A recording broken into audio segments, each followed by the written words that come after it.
Good morning class. इससे पहले के लेक्चर्स में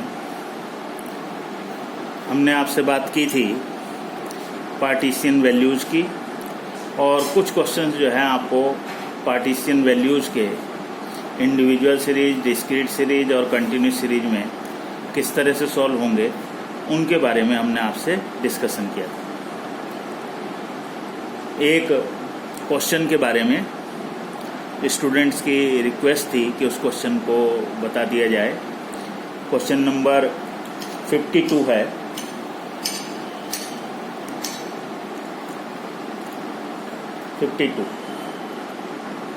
और ये जो क्वेश्चन है ये एक स्टेटमेंट के रूप में है, एक स्टेटमेंट के रूप में लिखा हुआ है।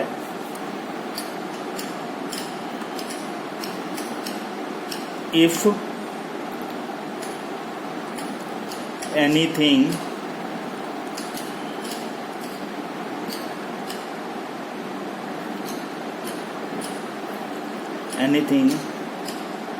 that I write, और ये है लास्ट में प्रिवेल तक।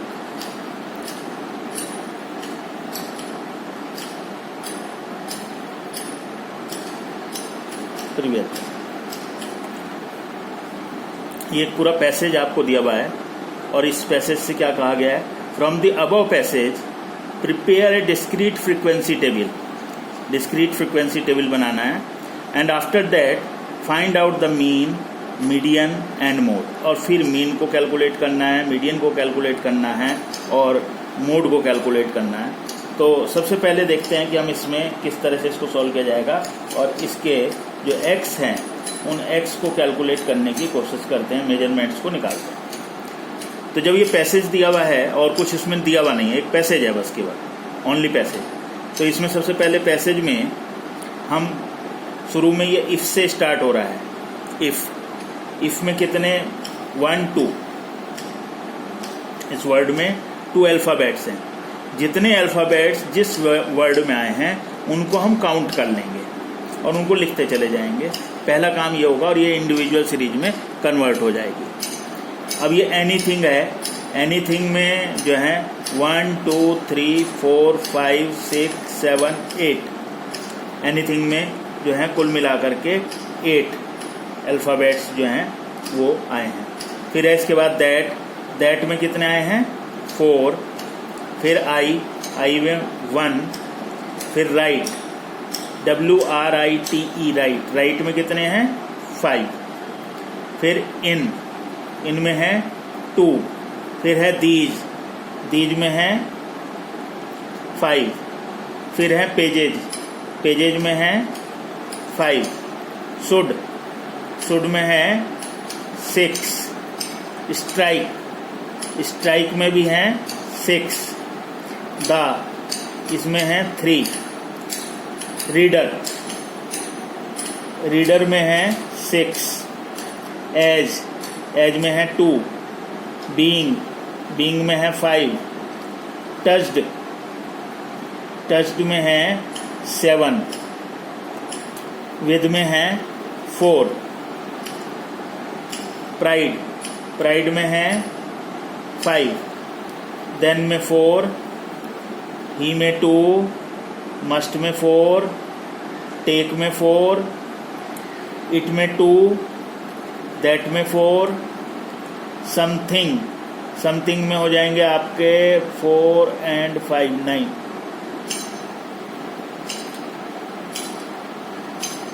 इज 2। रॉन्ग में जो है 5 अल्फ़ाबेट्स होंगे। विद में 4। माई में 2। क्वेस्ट में 5। एंड में 3। दैट में 4। माई में 2। फिर इसके बाद है ग्लिम्पेस, 8 हो जाएंगे ये। फिर इसके बाद 3, फिर 2, फिर 4, फिर 4, फिर 1, फिर है मिराज तो इसमें हो जाएंगे 6, फिर लेट 3, 100 में हो जाएंगे 4 and 3 7, लाइक 4, मी 2, पेरिस में हो जाएंगे 6, बट में 3,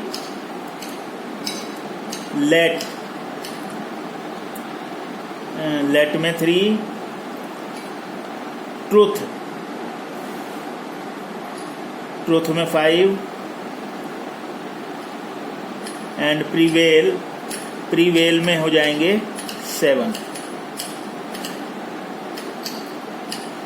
तो ये जो पैसेज दिया हुआ था, उस पैसेज में जितने भी वर्ड्स आए हुए थे उनके अल्फ़ाबेट्स को काउंट करके हमने उनके मेजरमेंट्स को यहाँ पर लिख लिया। अब हम यहाँ पर x लिख लेते हैं, जो मेजरमेंट्स होंगे x 1 2 3 4 5 6 7 8 9। अब मैं यहाँ टैली मार्क्स लगा लेता हूँ, और जैसे जैसे मैं वर्ड्स को यहाँ पर वो करता रहूँगा उनके आगे टैली मार्क्स लगाता रहूँगा। 2 के आगे जो टैली मार्क्स है वो 1 आ जाएगा, या 2 को काउंट कर लेते हैं तो सीधे सीधे फ्रीक्वेंसी कैलकुलेट कर देते हैं, इजी हो जाएगा थोड़ा सा। 2 कितनी बार आया है तो उसको देख लेते हैं। 1 2 3 4 5 6 7 8 9 10। तो 2 जो है वो 10 टाइम्स आएगा, उसका आगे 10 लिख लिया। 1 को काउंट कर लेते हैं। 1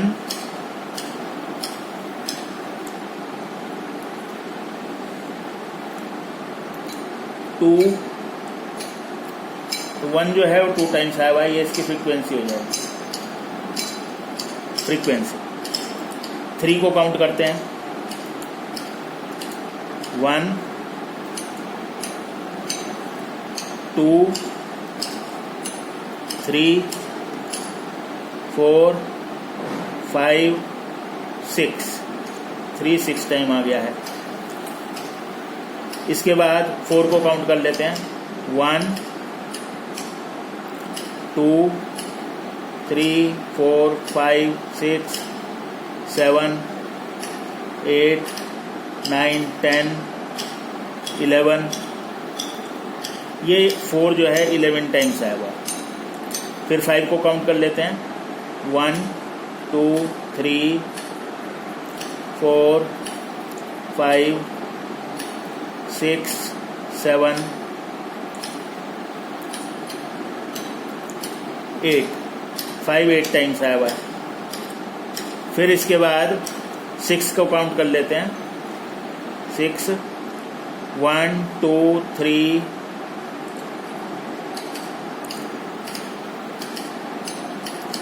4 5 6, 5 टाइम्स आया हुआ है। 7 को काउंट कर लेते हैं। 1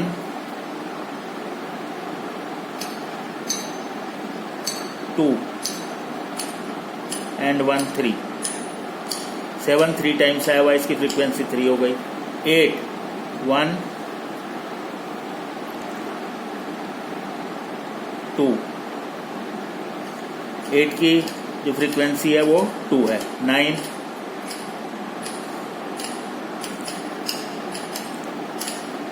9 1, 9 की फ्रीक्वेंसी 1 हो गई। तो ये आपने देखा कि ये आपका जो है डिस्क्रीट सीरीज में क्वेश्चन कन्वर्ट हो गया है। अब डिस्क्रीट सीरीज में जब ये क्वेश्चन कन्वर्ट हो गया है तो अब आपको क्या कैलकुलेट करने के लिए कहा गया है? ये कैलकुलेट करने के लिए क्या गया है, मीन कैलकुलेट कीजिएगा, मीडियन कैलकुलेट कीजिएगा और जेड कैलकुलेट कीजिएगा। तो मीडियन निकालने के लिए हम इसकी CF बना लेते हैं। 2 10 12 एंड 6 18, 18 and 11, 29, 29 and 8, 37, 42, 45, 47 and 48। ये आपने इसकी CF कैलकुलेट कर ली। अब मीडियन इज इक्वल टू होगा n+1 divided by second item. तो n 48 + 1 divided by 2, 49 divided by 2, 24.5 item. 24.5 item आएगा इसके ठीक सामने, और इसके ठीक सामने x दिया हुआ है। मीडियन इज इक्वल टू हो जाएगा 4। ऐसे मीन कैलकुलेट करना होगा। ये x है और ये फ्रीक्वेंसी है, सिग्मा fx कर लेंगे, सिग्मा fx कर लेंगे। और जो मोड कैलकुलेट करना है, तो मोड में हाईएस्ट फ्रीक्वेंसी जो है, वो हाईएस्ट फ्रीक्वेंसी जो है एक ये 11 है, 11। उसके ठीक सामने जो हमारे को वैल्यू दी हुई है वो वैल्यू है 4, तो जेड बाई इंस्पेक्शन जो है वो 4 हो जाएगा। अगर डेंसिटी चेक भी करें तो 6 + 11 + 8, और इससे कम है 10, 10 + 6 + 11, 10 + 6 + 11। तो यहाँ डेंसिटी चेक में जो है जो मोड है वो मोड फिर उसके हिसाब से इसकी वैल्यू ज़्यादा आ जाएगी, तब मोड जो है वो 2 में होगा। लेकिन इसमें क्या है कि हमें ग्रुपिंग मेथड से, जो हमने ग्रुपिंग मेथड बनाया था कि पहले फ्रीक्वेंसी का कॉलम 1, फिर 2 का टोटल, 2 फ्रीक्वेंसी का टोटल, फिर एक फ्रीक्वेंसी को इग्नोर करके फिर 2 का टोटल, फिर शुरू से 3 फ्रीक्वेंसीज को लेकर के टोटल करेंगे, फिर पहली फ्रीक्वेंसी को इग्नोर कर देंगे, फिर दूसरी फ्रीक्वेंसी को इग्नोर कर देंगे। और इस तरह से जो टैली मार्क्स आएंगे, जो मैक्सिमम टैली मार्क्स होगा, जिसके ठीक सामने होगा, वही जो ग्रुप है या वही जो एक्स है, मेजरमेंट्स है, वो आपका मोड के रूप में कैलकुलेट होगी। तो इसको आप कर सकते हैं। तो ये आपकी जो प्रॉब्लम थी, इस प्रॉब्लम को मैं सॉल्व कर रहा हूँ और आपको बताया। और इसके साथ साथ आज मैं एक जो वीडियो है, वो वीडियो आपको हार्मोनिक मीन की दे रहा हूँ, हार्मोनिक मीन की। तो उसको आप देखिएगा और उससे रिलेटेड फिर क्वेश्चंस कीजिएगा। यदि किसी तरह की कोई समस्या आपके सामने आती है तो वो आप मुझसे पूछ सकते हैं। आप अपना ध्यान रखिएगा। आज शिव 14 है और शिव जी का दिन है। शिव जी पर जल चढ़ाइएगा। और इस महामारी से बचने के लिए भगवान शिव जो है समर्थ हैं। उन्होंने पहले भी अपने कंठ में विष को धारण किया था और तब से उनका जो नाम है वो नीलकंठ के रूप में कहलाया। अब भगवान शिव से पुनः प्रार्थना है कि इस कोरोना रूपी महामारी का जो विष है, उस विष से पूरे विश्व को निजात दिलाएं। उन्हीं के श्री चरणों में हम अपने को नतमस्तक पाते हैं कि इस विपदा से, इस महामारी से जिससे संपूर्ण विश्व जूझ रहा है, उससे हे प्रभु हमें निजात दिलाएं। लेकिन इसके साथ साथ आप अपना ख्याल रखिएगा और साथ साथ आप अपनी पढ़ाई को जारी रखिएगा, क्योंकि अभी 6 सेमेस्टर्स के एग्ज़ाम की जो डेट शीट है वो डेट शीट आ गई है और 20 अगस्त से जो है उनके एग्ज़ाम प्रारंभ होने हैं।